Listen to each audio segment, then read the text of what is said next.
오늘 본문은 창세기 마지막 부분입니다. 요셉의 죽음을 말하고 있습니다. 창세기 50장에는 요셉의 죽음만이 아니라 요셉의 아버지 야곱의 죽음도 기록되어 있습니다. 50장 제일 앞에 야곱의 장례식이 나오고, 이때가 이제 요셉이 56세쯤 되는 때인데, 그 이후에 이제 야곱의 이 장례식 직후 형들과의 그런 관계, 형들의 이렇게 두려워하고 그것에 대해서 이제 괜찮다, 이렇게 형들의 마음을 위로해주는 이제 그런 이제 내용이 나오고, 그리고 오늘 우리가 읽은 이 요셉의 죽음, 이건 이제 한참 지난 다음에 110세 때 이 요셉의 죽음이 기록되면서 이제 창세기가 끝나게 됩니다. 그래서 창세기 50장은 한마디로 이제 말하면 이 죽음의 이야기라고 할 수가 있겠습니다. 죽음의 내용이 창세기의 이 마지막 내용으로 이렇게 들어가 있습니다. 창세기의 시작은 우리가 잘 아는 것처럼 생명입니다. 하나님께서 이 땅을 창조하시고 또 사람을 창조하신 그러한 내용입니다. 이렇게 에덴 동산에서의 생명으로 시작된 이 창세기가 이 애굽 땅에서의 죽음으로 끝을 맺고 있습니다. 그런 점에서 이 창세기는 인생의 축소판이다, 그렇게 볼 수도 있겠습니다. 탄생으로 시작해서 죽음으로 끝나는 우리의 이 인생을 이 창세기가 잘 보여준다고 할 수 있겠습니다. 그래서 여러 족장으로 나오는 아브라함, 또 이삭, 야곱, 또 요셉에 이르기까지 그들의 믿음으로 살았던 그들의 삶, 또 여러 가지 어려움들, 또 이제 결국 또 죽음, 이러한 이들의 삶이 창세기에 계속해서 기록되고 있습니다. 우리는 이제 살면서 인생이 뭘까, 또 사는 게 뭘까, 또 잘 살고 있는가, 이런 생각들을 종종 하게 됩니다. 평안하고 또 형통하게 물 흐르듯이 이렇게 흘러갈 때에도 그런 생각들을 하게 되지만, 여러 가지 많은 어려움들이 있고 인생의 여러 굴곡들이 있고 고난들이 있을 때 더욱 이러한 문제들을 고민하게 됩니다. 그래서 어쩌면 이제 지금 우리가 이 코로나로 힘든 이러한 시간들을 보내고 있을 때에 이런 근본적인 질문들을 또 하게 되고 또 해야 되는 그러한 때라고 이제 생각이 듭니다. 우리의 인생이 무엇인지, 또 우리의 이 삶이 어떻게 우리가 살아가야 하는지, 이러한 생각들을 하게 됩니다.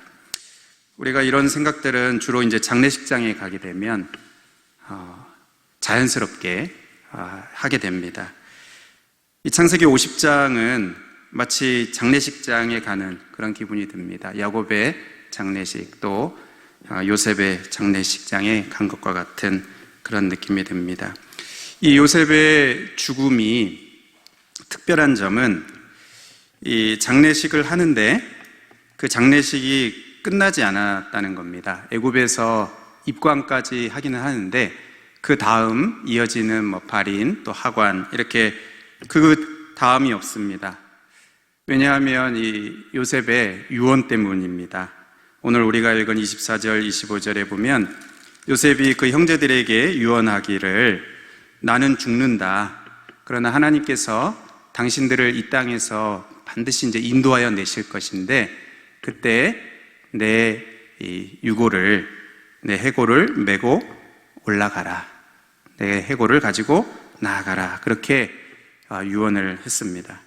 이 요셉이 형제들에게 아주 단단히 맹세를 시켰습니다. 내 해골을 메고 이 가나안 땅으로 올라가겠노라고 이렇게 맹세하라고 단단하게 그렇게 맹세를 하게 합니다.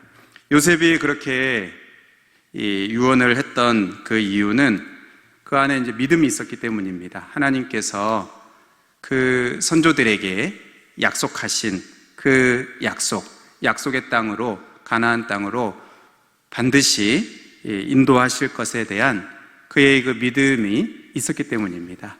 하나님께서 반드시 이들을 인도하실 것이다 라는 믿음이 있었습니다.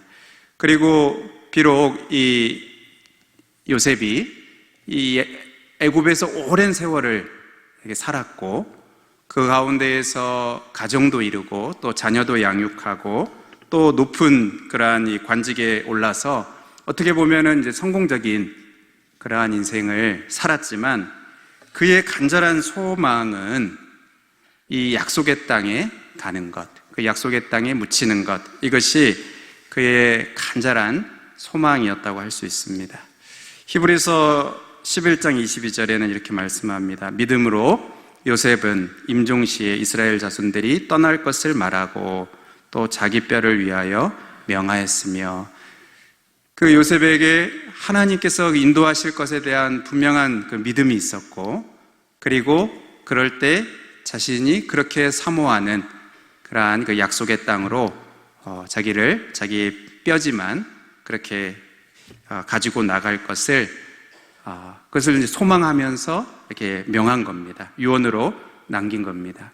요셉의 이 간절한 요청은 약 300년이 지나서 이스라엘이 이제 출애굽하게 될 때에 그대로 이루어지게 됩니다.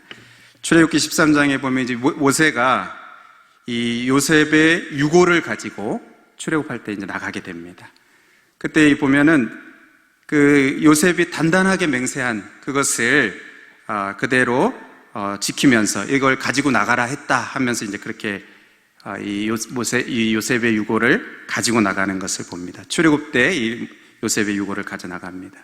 그리고 이제 가나안 땅에 들어가서 여호수아 24장에 보면 이 이스라엘 자손들이 이 요셉 지파가 차지했던, 분배받았던 세겜 땅에, 세겜이라는 곳에 이 요셉의 유고를 이제 묻게 됩니다.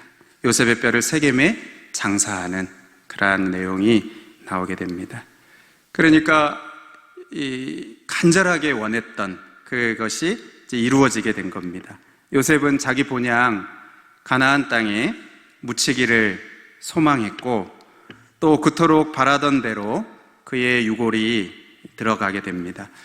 앞서 아버지 야곱도 애굽 땅에서 죽기 전에 그렇게 유언을 합니다. 자기의 선조들이 할아버지 또 아버지 아브라함, 이삭 이렇게 묻혀 있는 가나안 땅 그 막벨라굴에 자기를 매장해 달라고 그렇게 요청을 했고, 그 유언대로 이렇게 되어집니다. 그래서 요셉과 또 이 애굽의 많은 그런 장래 사절단들이 이렇게 가서 이 야곱을 가나안 땅에 그 막벨라굴에 매장하게 됩니다.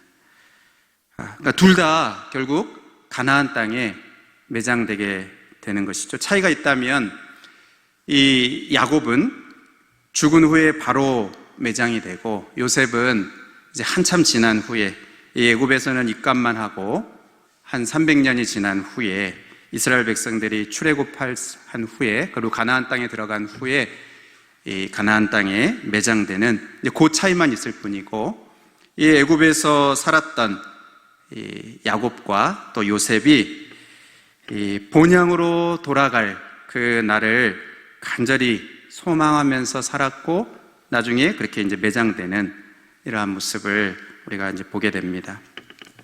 그런데 이들이 이 간절히 사모했던 이 본향, 이들이 간절히 사모했던 이 본향은 이 눈에 보이는 가나안 땅만이 아니었습니다.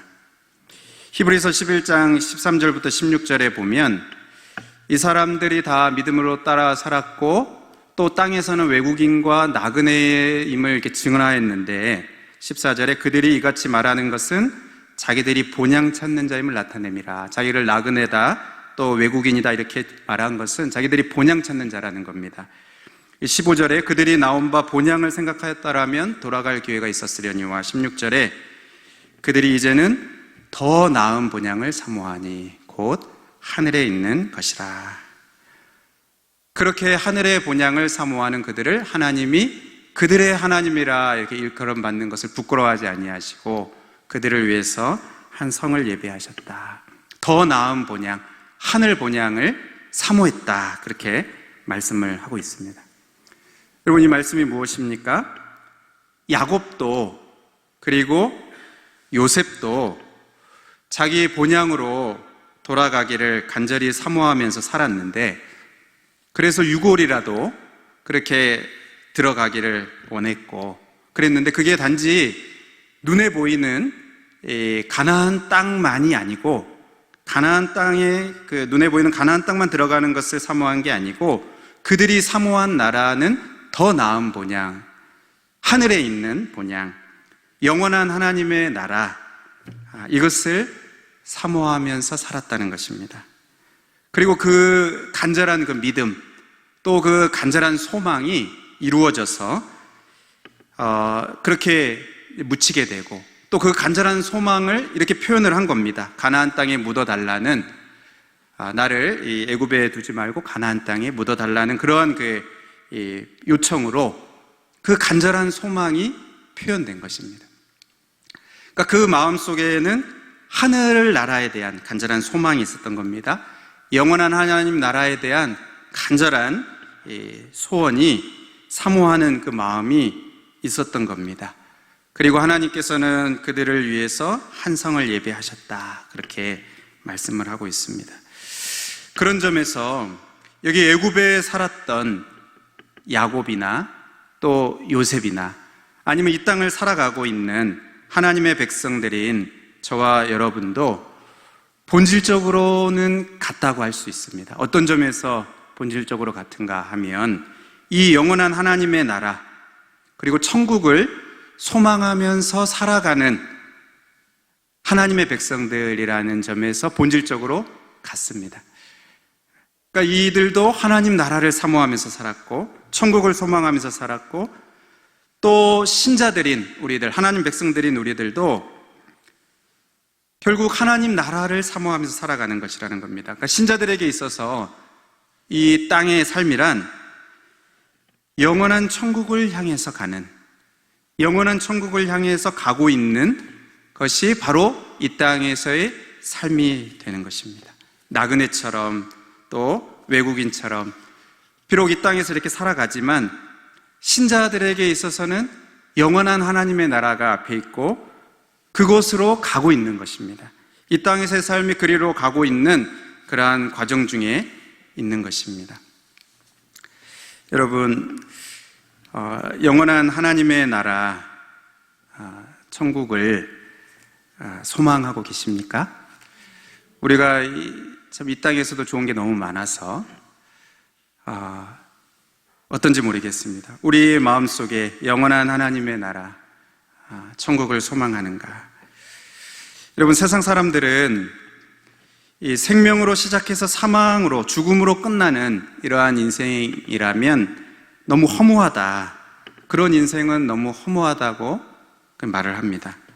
그래서 그렇게 한 번뿐인 인생을 마음껏 즐기고 또 이 삶을 그렇게 자신들이 누리면서 마음껏 그렇게 이 땅에서의 삶을 즐기면서 살아야 한다고 그럴듯한 말로 유혹을 합니다. 한 번뿐인 삶이니까.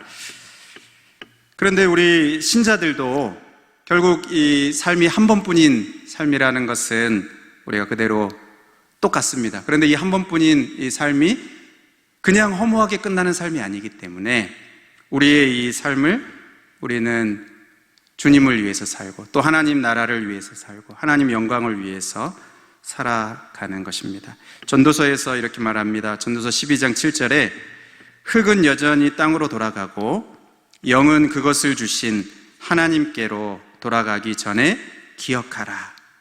무엇입니까? 모든 인생은 하나님께로 돌아가는 인생이라는 것입니다. 하나님께로 와서 하나님께로 돌아가는 그 인생이, 모든 인생이 그렇게 하나님께 돌아가는 인생이고, 우리 성도들에게 있어서 죽음이라는 것은 그냥 허무하게 끝나는, 허무하게 사라지는 것이 아니라 바로 하나님 품으로 돌아가는, 하나님에게서 와서 하나님의 품으로 돌아가는 그 순간이 바로 이 죽음의 순간이기 때문에 죽음이 이 세상 사람들이 생각하는 것처럼 허무하고 헛된, 그냥 그렇게만 볼 수 있는 것이 아니고 우리 하나님께로 돌아가는, 그 품으로 돌아가는, 마치 집으로 돌아가는 것 같은 그것이 바로 죽음이다. 성도들의 죽음은 그렇다라고 말합니다. 하나님 품으로 돌아가는 거니까, 집으로 돌아가는 거니까, 우리 빨리 우리 죽자 이게 아니고 우리가 죽음에 대한 바른 관점을 가질 때, 죽음에 대한 바른 그러한 그 관점을 가지게 될 때 우리의 인생을 바라보는 그 시각 자체가 달라지게 되고요, 우리 인생을 살아가는 그러한 방식이 달라지게 됩니다. 우리의 삶을 대하는, 그리고 삶을 살아가는 방식에 이 영향이 있습니다. 죽음을 어떻게 바라보냐에 따라서. 그걸 세상 사람들처럼 그냥 허무한 것으로 바라보고 그냥 끝나는 것으로 그렇게 바라보면 그 한 번뿐인 인생을 마음껏 즐기면서 살자는 그런 결론이 나올 수밖에 없지만, 우리 인생이 하나님께로부터 와서 하나님께로 돌아가는 그러한 인생이라는 생각을 하게 될 때, 그 분명한 관점을 가지게 될 때 이 삶을 대하는 우리의 이 살아가는 방식이 달라진다는 겁니다. 우리는 하루하루를 살아갈 때 바로 이 영원한 하나님 나라를 사모하고 또 소망하면서 살아가고 있는지를 우리 스스로에게 질문해 보아야 합니다. 왜냐하면 이렇게 소망하는 사람과 그렇지 않은 사람의 이 삶의 모습이 많이 다를 수밖에 없기 때문입니다. 우리는 때로 어떤 사람들이 이렇게 살아가는 그런 방식이 다 이해가 되지 않을 때가 있습니다. 왜 이렇게 사는지 잘 이렇게 이해가 안 되는데, 이렇게 한번 들어보면, 그들의 인생관을 들어보고 어떤 그들의 삶의 가치관을 들어보고 이렇게 들어보면, 이제 그래서 그렇게 사는구나, 이렇게 이해가 될 때들이 있습니다. 어쩌면 오늘 본문에서 이 요셉이 요구하고 있는 이것, 내 해골을 메고 나아가라, 해골을 메고 올라가겠다고 반드시 맹세하라, 이렇게 요구하는 게 꼭 그래야 되는가, 잘 이해가 되지 않기도 합니다. 그냥 거기에 묻히면 안 되는가, 이런 생각이 들기도 합니다. 그런데 이 요셉 속에 있는 그 믿음, 이 히브리서에서 말씀하고 있는 더 나은 본향을 사모하는 그 믿음이 있고, 또 그러한 어떤 삶의 목적이 있고, 그러한 삶의 방향이 있는, 그리고 하나님의 약속에 대한 그러한 확신이 있고, 그리고 더 나은 본향 천국에 대한 소망이 있다 하는 것을 우리가 알게 되면, 그가 하는 말, 또 그의 삶을 우리가 이게 다시 보게 되고요, 그러면서 이해가 되는 부분들이 많이 있어집니다. 그가 앞에 살았던 그 삶의 모습들을 바로 이 관점에서 이렇게 보면 이해가 되는 부분들이 있어요. 왜 그렇게 그가 살지, 이런 생각들이 드는데, 죽음에 대해서 또 영원한 하나님 나라에 대한 그러한 그 생각이 있었기 때문에 그렇게 살아가는구나, 그 삶의 그 방식들이 이해가 되는 경우들이 있습니다. 요셉이 우리가 잘 아는 것처럼 보디발의 집에 있을 때 그 여주인의 유혹을 받습니다. 그것을 뿌리칠 수 있었던 그 이유가 무엇입니까? 아무도 보는 사람이 없는데 그냥 죄를 한번 범하고 그냥 딱 눈 한번 감고 죄를 범하면 인생이 편해질 수도 있고 살아가는데 더 이렇게 유익을 얻을 수 있을지 모르겠습니다. 근데 그것을 뿌리치는 거죠. 죄의 유혹을 뿌리칩니다. 꼭 그렇게 해야 되는가? 요셉에게는 그것이 그렇게 해야 되는 거예요. 왜요? 하나님이 살아계시고 하나님이 보고 계시고 내 삶을 알고 계시고 내가 언젠가는 하나님 품으로 돌아갈 사람이라는 것, 돌아갈 인생이라는 것, 이것을 생각할 때 그냥 눈 한번 꼭 감고 그냥 단지 지금 이 순간을 위해서 그렇게 죄의 유혹을 즐길 수 없는 것이죠. 내가 하나님께 죄를 범할 수 없다. 죄를 이기는 자로 살아갈 수 있는 겁니다. 하나님 품으로 돌아가야 되기 때문에. 하나님 품으로 돌아갈 때 어떤 면목이 있겠습니까? 하나님 낯을 어떻게 보겠습니까? 내가 그럴 수 없다. 그러니까 지금 이 순간도 하나님이 보고 계시지만 내가 더 하나님 앞에 또 돌아가야 되는데 그럴 수 없다. 이해가 됩니다. 요셉이 감옥에 있을 때 그 술 맡은 자의 꿈을 해석하고 또 이렇게 도와주지만 술 맡은 관원이 자기를 잊어버립니다. 그 은혜를 잊어버립니다. 거기에 희망을 걸고 있었는데 이 사람이 나를 이렇게 좀 기억해 주면은 내가 이 감옥에서 나갈 수 있을 수도 있는 희망을 걸고 있는데 요셉을 기억하지 못할 때 너무 속상하지 않겠습니까? 내 인생은 왜 계속 이런가? 이렇게 계속 꼬이고 왜 계속 이렇게 안 풀리고 인생을 비관하고 포기할 수도 있는데 너무 낙심이 돼서 되는 게 하나도 없다 이렇게 생각할 수도 있는데 그러지 않고 낙심하지 않고 인내하면서 기다립니다. 왜 그럴 수 있습니까? 우리가 이제 보기에는 너무 미련해 보이고 또 너무 어리석어 보이고 그럴 힘이 하나도 없을 것 같은데 근데 요셉에게는 이제 그런 것입니다. 설사 감옥에서 나가지 못하고 억울하게 내가 죽는다 하더라도 영원한 하나님의 나라가 있으니까요. 장차 들어가게 될 영원한 하나님의 나라, 천국에 들어가는 그 미래가 있기 때문에 지금의 어떤 억울하고 또 지금의 참 너무 답답한 이런 상황도 낙심하지 않고 인내할 수 있는 이것이 이해가 됩니다. 요셉이 국무총리가 되어서 그렇게 섬길 때 흉년의 때에 기근의 때에 애국과 주변 나라들을 먹여 살리고 이렇게 돌보는 결국 이제 사명을 감당하는 겁니다. 사명자로 이렇게 살아갈 때 이게 쉽지 않습니다. 여러 가지 어렵고 힘듭니다. 그런데도 그것을 감당하는 이유가 무엇입니까? 높은 자리에 올라서 높은 자리에 오르고 망하는 사람들이 있는데요. 그 영광에 도취되지 않고 교만하지 않고 겸손하게 자신의 그 역할을 지혜롭게 감당할 수 있었던 그 이유가 무엇입니까? 바로 이 관점이죠. 하나님이 나를 여기에 세우신 내 인생도 하나님께서 주신 인생이고 또 이 자리에 세우신 분도 하나님이시고 나를 낮추시기도 하시고 높이시기도 하신 분이 하나님이시라는 그 하나님에 대한 그러한 이해를 갖고 있는 겁니다.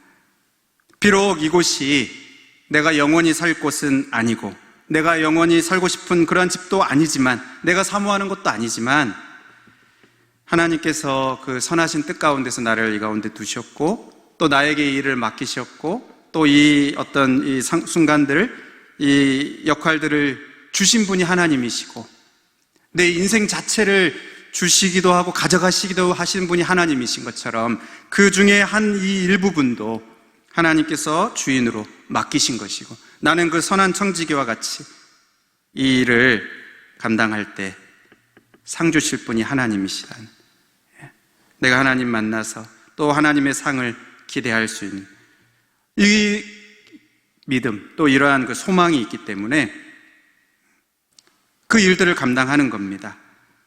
교만하지 않고 그 일들을 계속하는 겁니다. 또 요셉이 오늘 우리가 읽은 이 본문 바로 앞에 이 아버지 야곱이 죽은 다음에 이 형들이 이제 불안한 거예요.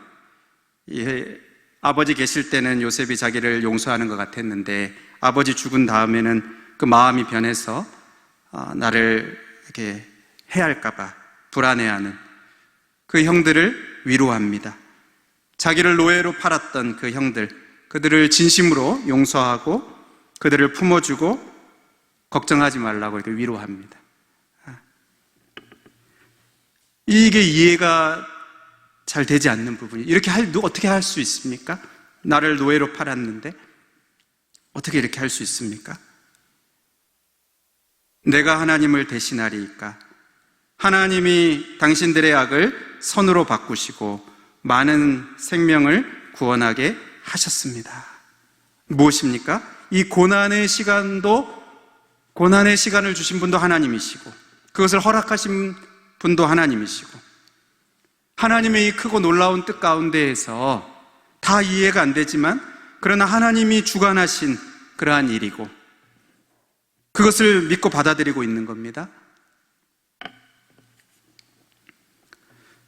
또 영원한 하나님 나라에서 언젠가는 또 만날 관계 아니겠습니까? 함께 살게 될 사람들 아니겠습니까?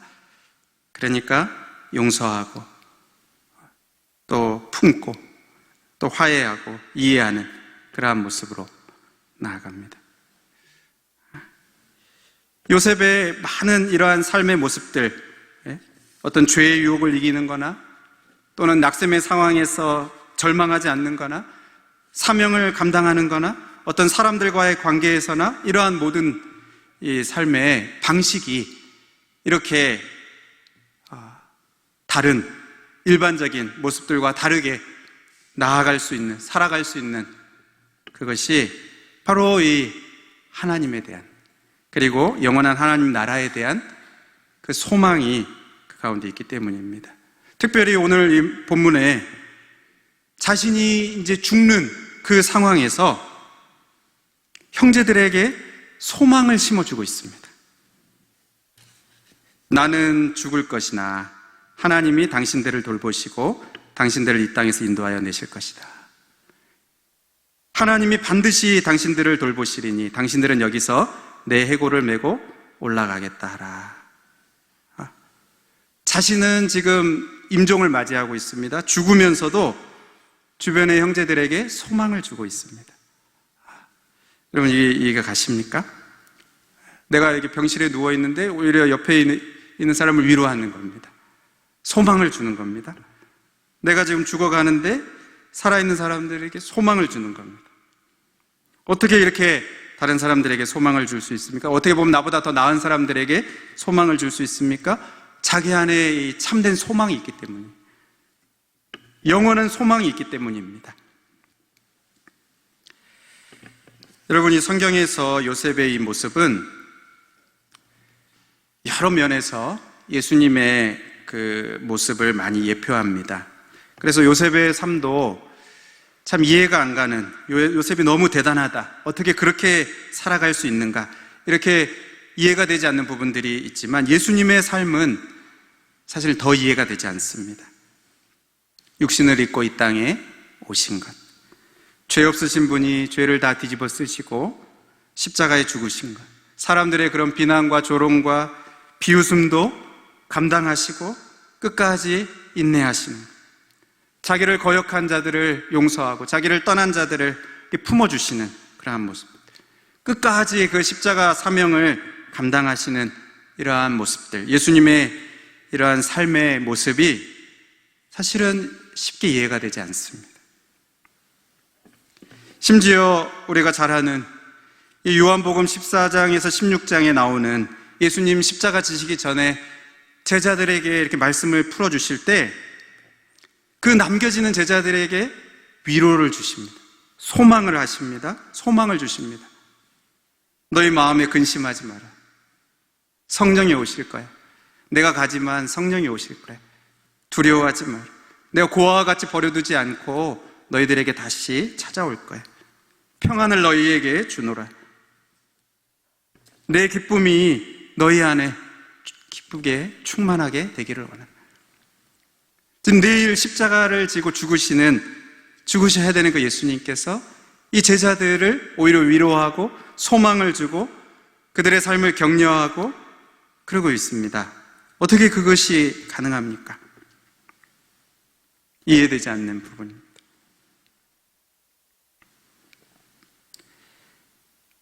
영원한 그 하나님의 나라, 완성될 그 하나님의 나라를 바라보시고 소망하셨기 때문입니다. 예수님 안에 그 하나님 나라에 대한 소망이 있었기 때문에, 예수님이 비록 죽으시지만 이 모든 걸 감당하지만 그것이 하나님 나라를 완성하게 될 것이라는 것을 아셨기 때문입니다. 그 앞에 있는 영광을 바라보시고 십자가를 참으시고 아버지와 함께 누릴 그 영광을 바라보시고 이 모든 수욕을 참아내시는 고난과 죽음이 그냥 그것으로 허무하게 끝나는 것이 아니고 하나님의 뜻을 이루는 것이고, 예수님 자신도 부활하고 또 이 영광에 올라갈 뿐만 아니라 이 많은 죄인들의 구원이 될 것을 알고 계셨기 때문에, 하나님 나라의 완성을 향하여서 가는 것이기 때문에, 그것을 소망하고 바라보셨기 때문에, 예수님이 그것을 바라보고 계셨기 때문에 이러한 이해되지 않는 이러한 삶을 살아내실 수가 있었던 것입니다. 사도 바울도 그렇죠. 감옥에 있으면서 빌립보서를 쓰면서 말합니다. 내가 기뻐하고 기뻐한다. 감옥에 있는데 감옥 밖에 있는 사람들을 위로합니다. 너희도 내 기쁨이 너희한테 있기를 바란다. 왜 이것이 가능합니까? 사도 바울이 말합니다. 우리의 시민권은 하늘에 있기 때문이다. 지금 감옥에 비록 있지만, 지금 그렇게 갇혀 있지만 우리의 시민권은 하늘에 있기 때문에 내가 기뻐하고 기뻐한다. 너희도 좀 기뻐할 수 있기를 바란다. 오히려 다른 사람들을 위로하고 격려하고 소망을 주는 이러한 참 능력 있는 삶을 살아가는 것을 봅니다. 여러분, 말씀을 맺겠습니다. 오늘날 우리가 어떤 면에서 이런 본질적인 질문을 스스로에게 던지고 또 고민하고 답을 내야 될 것 같습니다. 우리에게 천국의 소망이 있는가? 영원한 하나님 나라에 대한 소망이 있는가? 내가 비록 이 땅을 살아가고 있지만 내가 이 땅의 영광만 바라보는 게 아니고 성도가 장차 누릴 그 영광, 그것을 바라보고 있는가? 하나님 나라에 들어갈 소망이 지금 내 삶의 모든 것을 이끌어가고 있는가? 하나님 말씀이 그렇게 말합니다. 성도가 장차 누릴 영광은 현재 겪는 고난과 좋게 비교할 수 없다고 말씀합니다. 여러분, 하나님께서 우리의 이 눈을 열어주시기를 바랍니다. 그래서 정말 하나님 나라의 빛난 영광을 우리에게 이렇게 환하게 비춰주시고, 특별히 참 어렵고 힘든, 또 답답하고 여러 가지 참 어려운 이런 우리가 시대를 살아가고 있을 때 하나님께서 우리의 눈을 열어주셔서 우리 성도들에게 있는, 장차 있게 될 그 영원한 하나님 나라의 그 영광, 그 빛난 영광을 우리 가운데 비춰주시고 그것이 우리의 소망이 되게 하셨습니다. 이 땅에서의 삶이, 우리의 삶이 결코 헛되지 않다는 것, 이것을 깨닫게 하고, 고난도 또 슬픔도 그리고 죄의 유혹도 이길 수 있는 그러한 힘을 얻게 하시고, 우리의 이 마음의 미움도 또 원망도 사라지고 용서할 수 있는, 또 이렇게 화해할 수, 서로 사랑할 수 있는, 품을 수 있는, 그리고 감사함으로 하루하루를 우리에게 맡기신 그 사명을 감당하면서 살아가고, 또 소망을 주는 자로, 우리 주위에 소망을 주는 자, 우리 안에 있는 이 소망을 나누어 줄 수 있고 또 소망을 전달해 주는 자로 우리가 살아갈 수 있는 그러한 능력 있는 삶을 우리가 살아갈 수 있게 되기를 바랍니다.